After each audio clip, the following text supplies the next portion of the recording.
Pinakita na niyang tunay niyang kulay ni hindi niya nga ako ginagalang bilang biyanan. Ano bang ugali ba yun?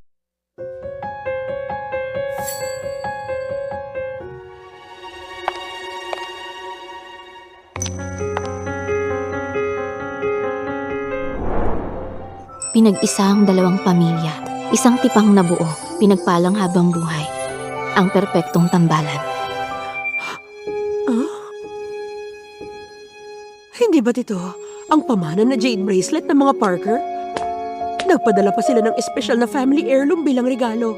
Nag-aalala ko na hindi sila seryoso. Pero nakikita ko ang binatang to ay mas thoughtful kaysa kay Eric Wilson. Hindi ba, honey? Mukha talagang pinapahalaga ng pamilyang Parker ang kasal na ito. Magandang bagay ito para kay Chloe. Pambihira talaga ang kalidad ng jade na ito. Sa nakaraang kong buhay, minahal ko ng lubos si Eric pero tinrato akong wala lang ng kanyang pamilya. Walang wedding ceremony. Isang simpleng hapunan lang ng mga pamilya namin para sa aming kasal. Walang-wala si Eric kumpara sa lalaking hindi ko pa nakikilala. Engagement gift. Kung di mo nagustuhan, pwede akong maghanda ng iba. Nagustuhan ko. Pinaka-nagustuhan ko ang mga prayer beads. Natutuwa akong nagustuhan mo. Pinag-isipan niya ang mga regalo para sa akin. Di ba dapat maghanda rin ako ng regalo para sa kanya?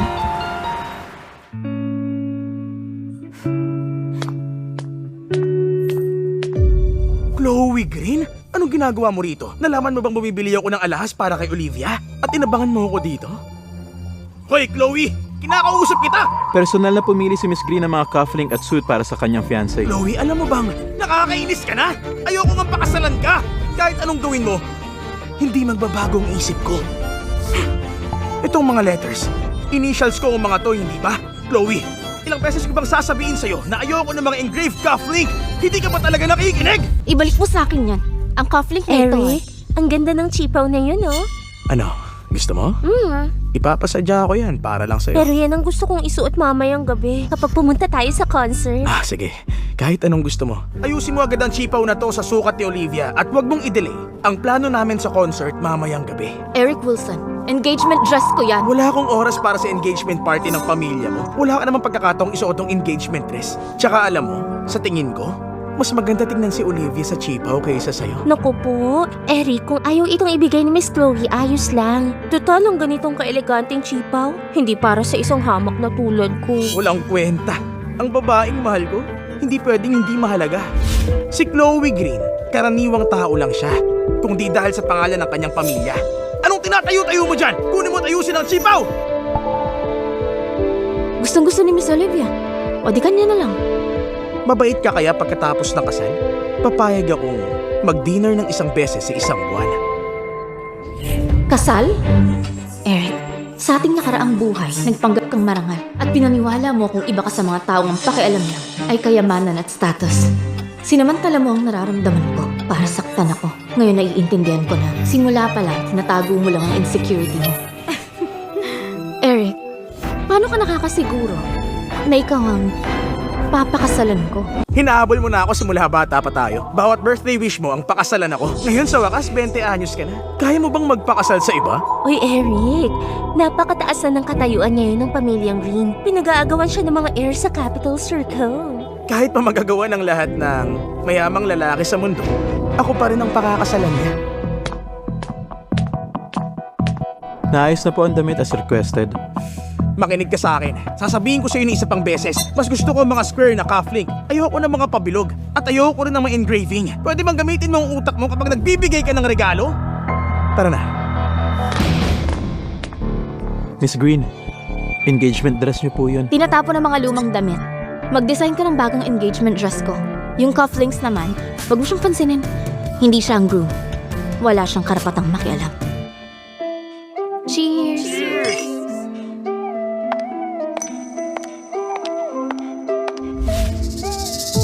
Patagal ka bang naghintay, Miss Green? Bala ko sanang ibalik ang damit mo pagkatapos ng concert. Pero pinilit ni Eric na sa kotse lang ako. Kilala ka naman sa pagiging mapagbigay. Siguro naman ayos lang sa'yo.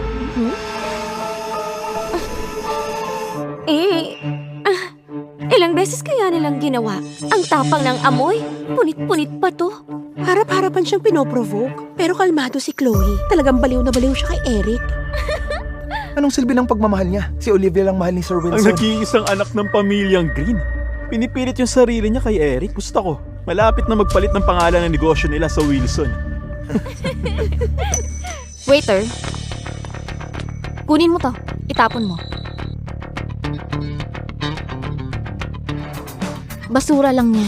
Kung gusto mo, sa'yo na. Nakasuot ng magandang chipaw, hawak ang kamay ng mahal ko habang nasa concert. Ang lakas ng loob ni Olivia. Talaga nag-post siya online ng pictures na kahalikan si Eric. Di ba malapit na ma-engage si Eric kay Chloe? Hindi ba natatakot si Olivia sa paghiganti ni Chloe? Kung gusto niya talaga maghigante, sana ginawa na niya. Lantaran na silang naghahalikan tapos naghahabol pa rin si Chloe. She's such a clown. Oh my God! May mga gumawa talaga ng mga meme ni Chloe as a clown. Pakisabi sa Public Relations Department, alisin lahat ng trending topics tungkol sa akin. Bakit nawala ang trending topics? Ayokong ipakalat ng kahit sino sa inyo ang nangyari ngayon. Pwede niyo bang gawin yan?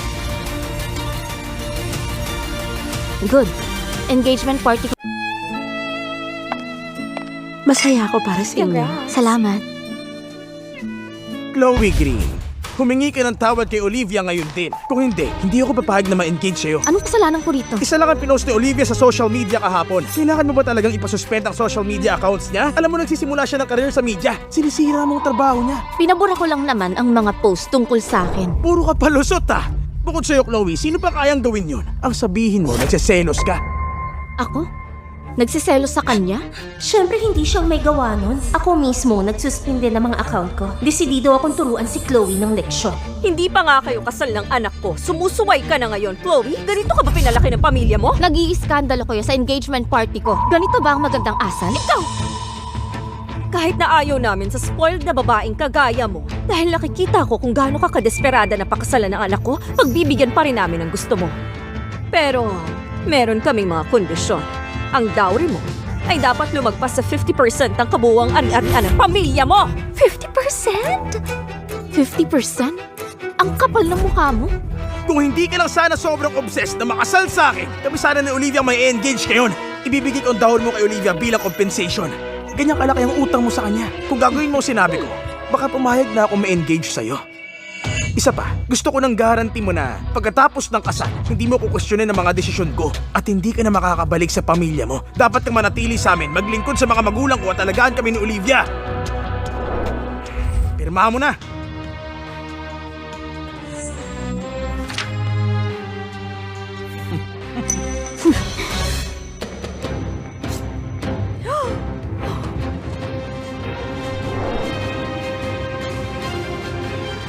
Eric Wilson, hindi mo pa ba naiintindihan?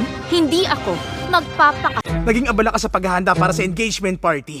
Alam ng buong city na ikakasal ka. Maliban sa akin, sino pa ba ang napakahalaga sa'yo? Wala ka nang pakialam kung sino man ang papakasalan ko. Tama na! Pag-uusapan natin ang dowry mamaya pagkatapos ng party. Alang-alang sa lahat ng mga bisita na nandito, tutulungan kita. Papayag akong pakasalan ka pero huwag kang masyadong umasa. Dahil kahit na ikasal tayo, hinding-hindi kita mamahalin.